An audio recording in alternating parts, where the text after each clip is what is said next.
Hi, good morning. Ang aga natin sa garden mga langga, nandito tayo sa mga tanim ko na mga bok choy at saka yung pichay natin dun sa dulo. So ngayon, ayan oh, grabe, ready na talaga silang harvestin. Harvestin na natin yan sila ngayon dahil ayan oh, grabe ang taba na nila oh, ang laki na nila oh. Ang ganda. Ayan oh, ganda oh. Ayan, nakapasok lang tayo kaya ganyan sila ka lalaki. Ayan o, yung pasok natin ay mga ganito lang. Ayan, pero ready na yung ating mga bok choy. Wow, ang ganda. Ayan, naharvestin na natin yan. Napakaganda nila oh. Wow. Ayan, mag-harvest tayo ngayong umaga dahil mamaya baka mainit na. Hindi na natin sila kayang ma-harvest kasi mainit na dito sa rooftop. So ngayon, ayan, na-harvestin na natin sila. Ayan, kumuha tayo ng gloves natin para makapag-harvest na tayo. Ayan, oh.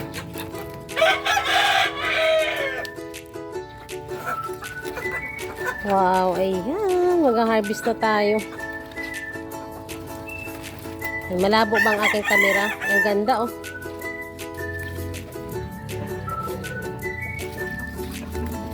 Saglit lang at ano, dapat tanggalin muna natin yung lupa kasi ilalagay natin siya sa ano. Ayan. Dito natin ilagay sa ating planggana muna.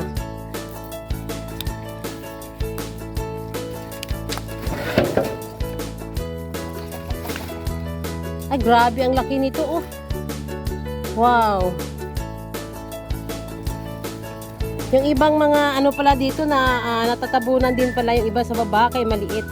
So mas okay na kasi malaki naman yung iba. Kapag-harvest tayo ng ganyan kalaki. Laki niya oh. Ayan oh, laki.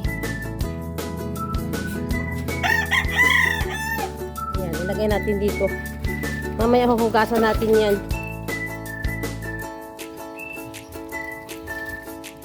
Ayan, medyo maliit yung iba dito. Pero okay na rin yan. Harvestin natin lahat para makapagtanim tayo uli.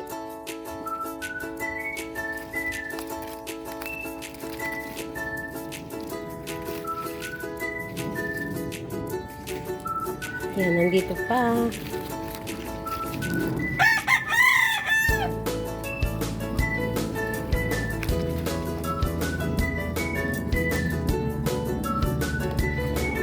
Malapit tayo kasi malayo. Ganda oh.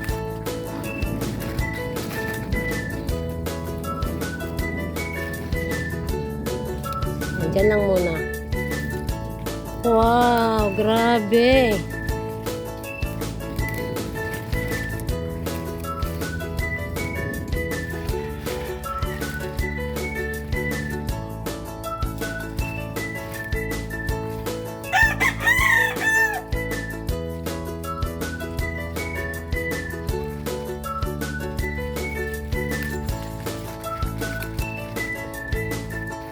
Ayan. Naku, ang dumi na. Hugasan na lang natin yung mamaya.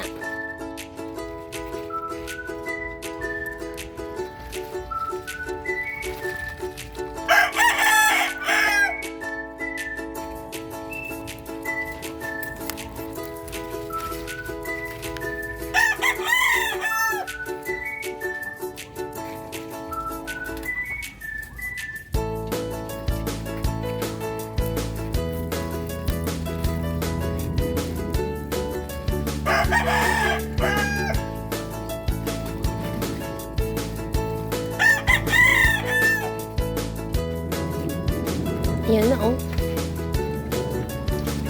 Ayan, mamaya huhugasan natin yan kasi madumi yung kamay natin.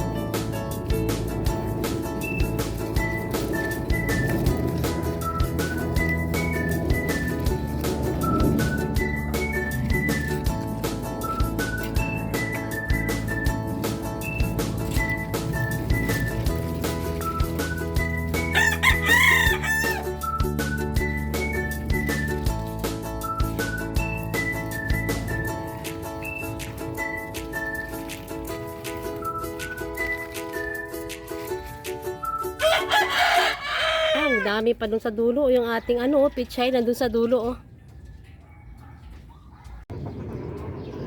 Okay mga langga, ayan ang ating mga na-harvest. Oh wow, hindi pa natin natapos. Ayan, bukas na lang po yung iba. Kasi magluluto tayo ngayon nito. Madami. Yung iba, ilalagay na natin sa ref pag sobra. Wow, ang ganda ng ating harvest. Oh. Ayan, meron pa doon.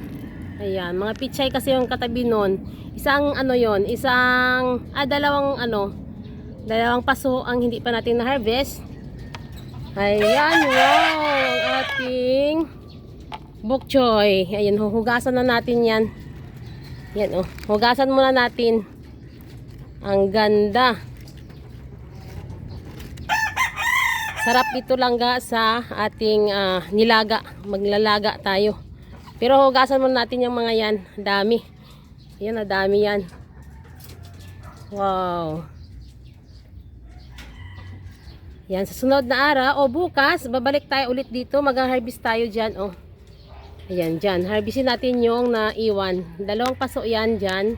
Kasi magtatanim tayo uli ng ibang gulay naman dito sa mga paso na ito. Ayan, kung ano ang ating pwedeng itanim dyan, mga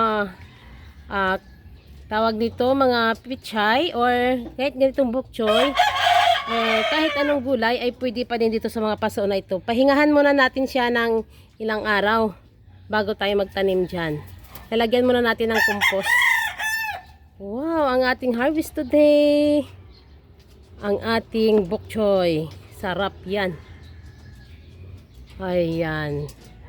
Magbabalik tayo. Ayan. At magluluto tayo dito sa ating mga na-harvest na mga bok choy na ito mga langga. Dami. Hanggang doon oh. Dami pa. Mga pichay hindi pa natin na-harvest. Pero itong mga bok choy natin, grabe ang ganda no. Balak ko, ayan, tanim tayo ulit ng bok choy para meron tayong ma-harvest na naman. Ayan oh, dami yan. Sarap. Organic bok choy lang yan.